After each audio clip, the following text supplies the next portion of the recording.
Tous. Ce n'est pas encore une vague, mais l'augmentation du nombre de cas de Covid est suivie de très près. Pas seulement par l'exécutif, mais aussi et surtout par les soignants. 8547 tests positifs enregistrés hier par Santé publique France. Pour l'instant, les hôpitaux tiennent le choc. 275 nouvelles admissions en 24 heures, ça reste gérable. Mais il ne faudrait pas que l'épidémie s'emballe. Zoé Pallier. On a encore de la marge en réa, estime François Vincent, pneumologue au CHU de Limoges.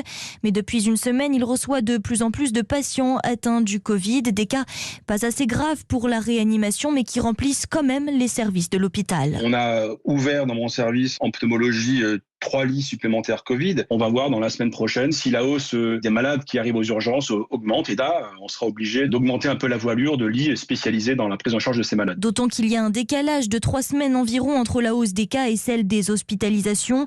Pour l'instant, ce n'est qu'un frémissement, constate Frédéric Adnet, chef des urgences à Bobigny.